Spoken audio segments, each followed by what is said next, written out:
You guys Good. warm? Hey,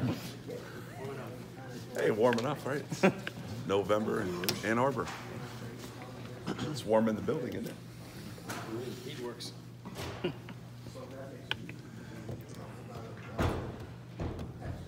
Obviously, John Runyon has improved so much. Yes. This year. How, what has gone into that? What do you think he's done to kind of get to that point? I think just being consistent in how he practices. We've put him at left tackle. We've left him at left tackle. He's been being coached in fundamentals every day. He's practiced well.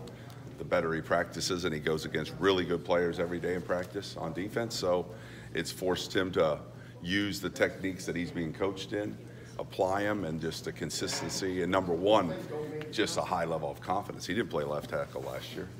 He didn't play left tackle the year before that. So putting him at a position which is very challenging, and then asking him to grow into that position, and he's done it very well. So we're real pleased with him, and he practices with a lot of confidence and just a change guy.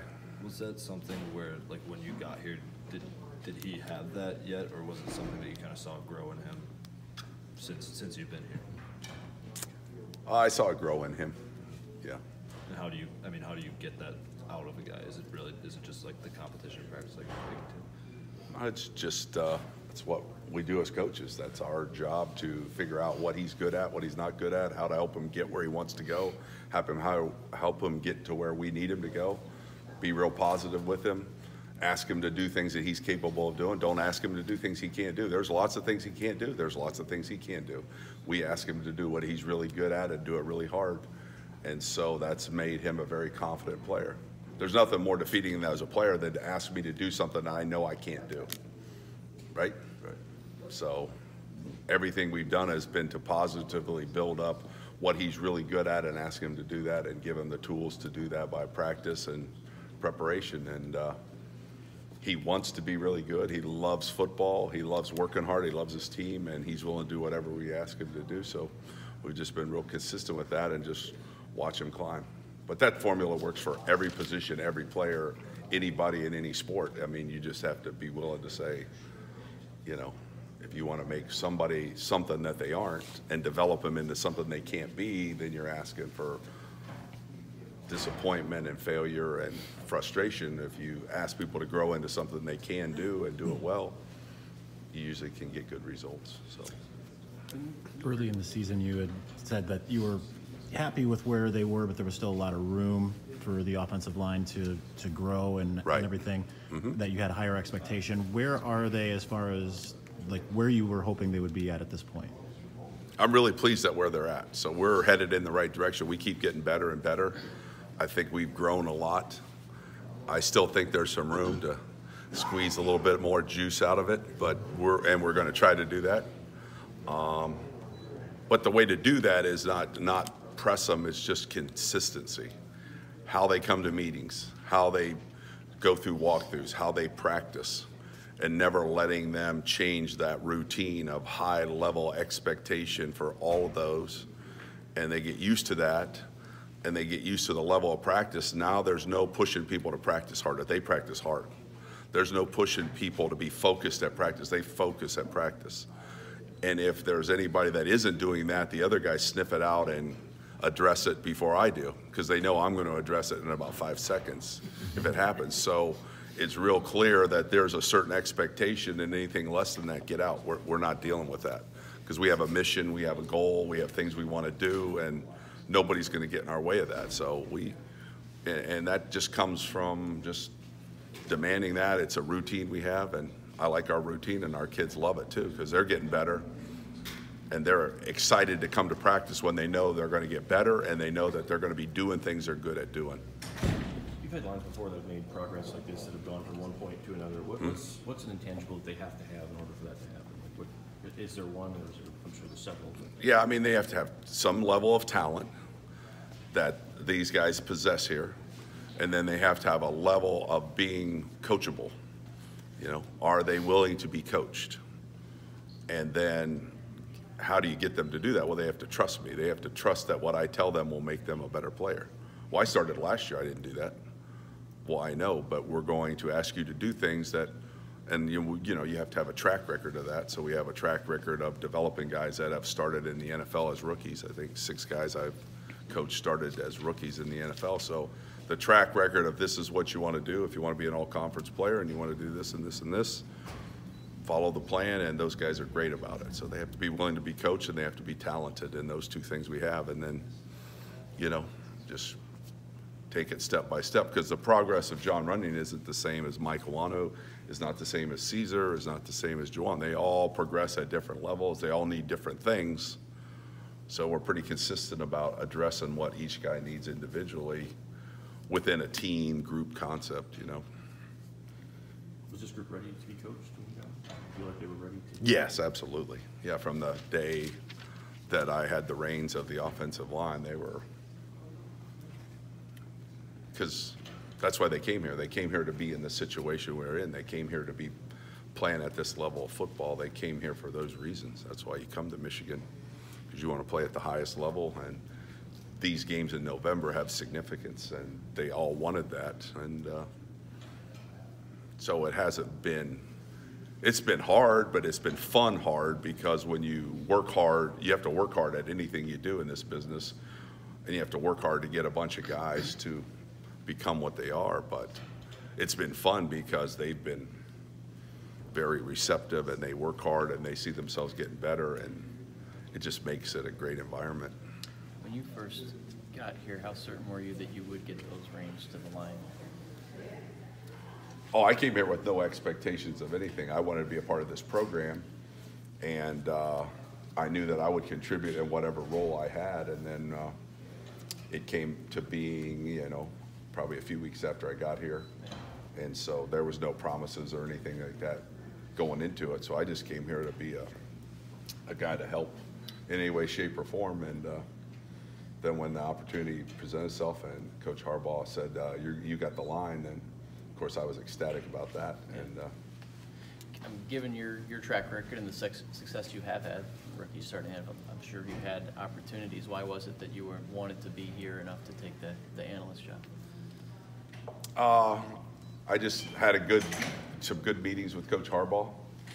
I, you know, have always admired the University of Michigan, a great university, the football programs. I grew up in an era where this was a place, you know, and my history in coaching, as I started coaching, my first full-time job was at West Point.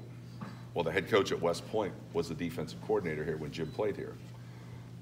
The defensive coordinator at West Point, who I worked for 9 years, Bob Sutton, coached here. Bill Sheridan coached here. Andy Moeller played here. And you just go on and on. Doug Mallory I worked with there. So all these guys I coached with at Army, where I became a coach and learned how to coach and learned how to do what I'm doing now, we're all Michigan guys. And when you're around those guys, first of all, you find out what kind of people they are. Great guys, great football coaches, love this place, loved living here, loved working here. So why wouldn't you when you get a chance to do that? You know what I mean?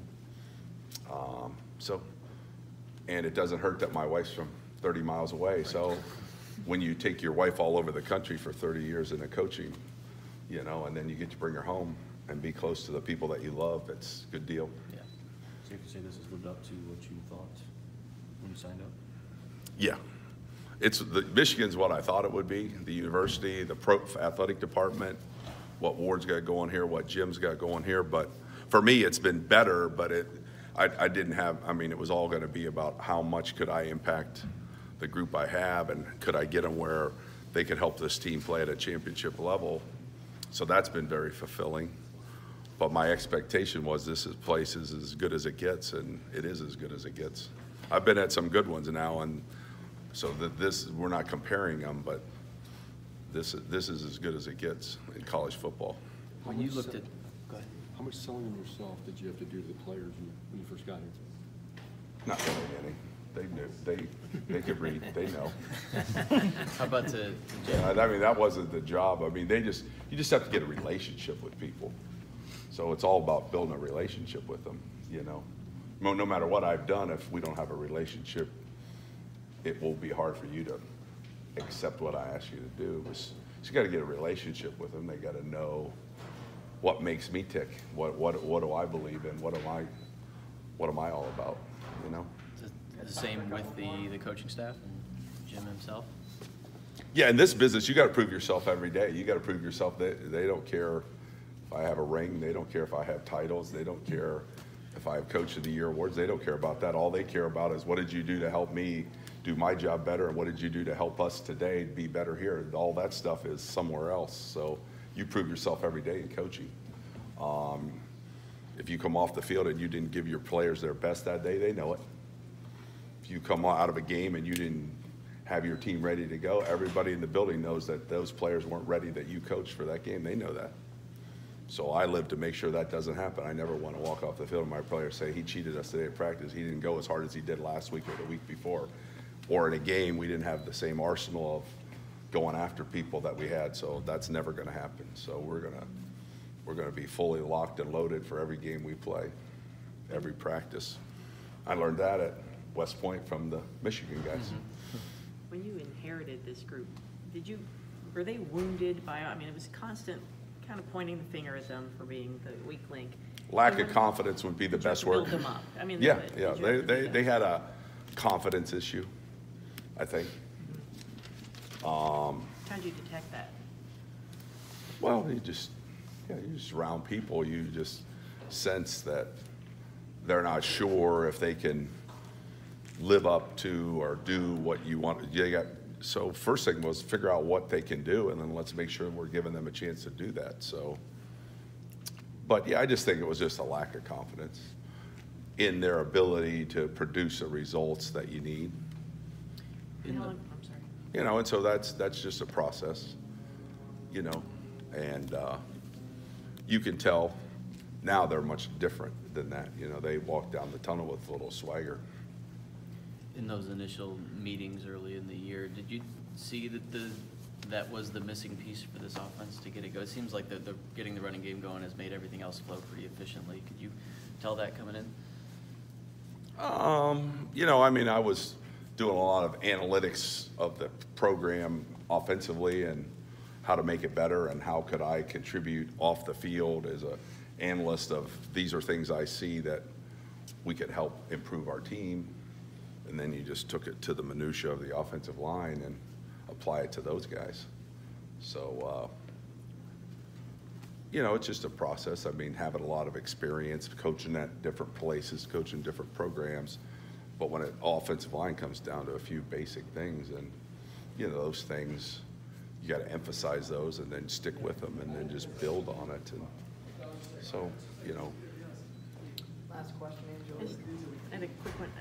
Yeah. Jim has said that he enjoys sitting in on your meetings. You teach like Barney, you know, the purple dinosaur. And I never watched Barney, though. yeah, No, I'm just teasing. I did when I had kids. Yeah. Kids, right. But no, I was just wondering, your meetings probably happen at the same time. Do you ever sit in on Don's meetings? And No. No, okay. No. I don't, but we're both of this cut from similar cloth. You know, we talk about we do everything by hand.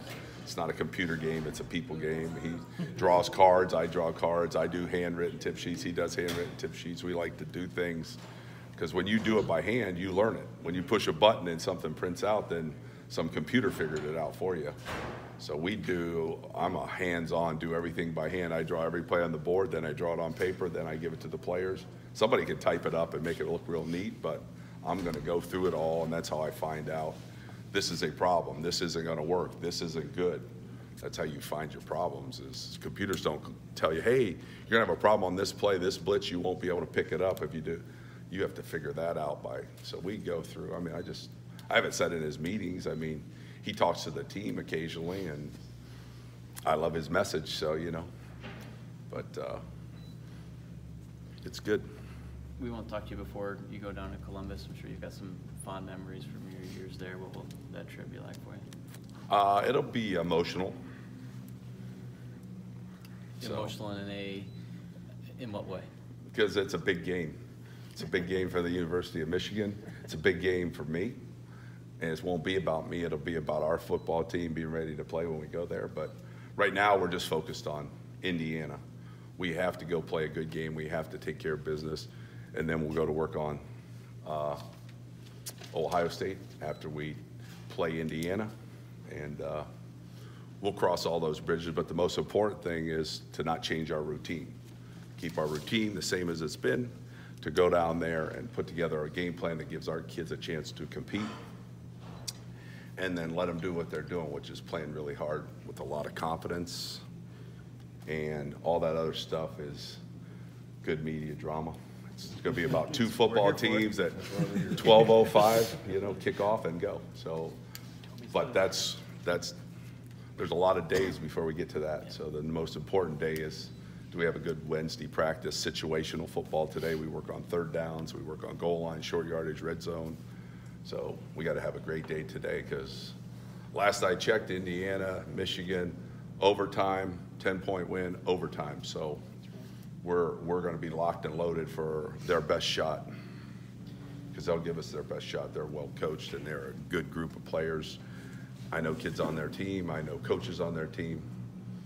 And so Mike DeBorg used to work in this building, I think, and really good football coach. And my intern at Ohio State is his analyst on offense. And so there's other guys there that I know too very well. So and just the way they play, when they play the University of Michigan, we'll get their best shot. So we better be locked and loaded, ready to go. All right, Thanks. guys.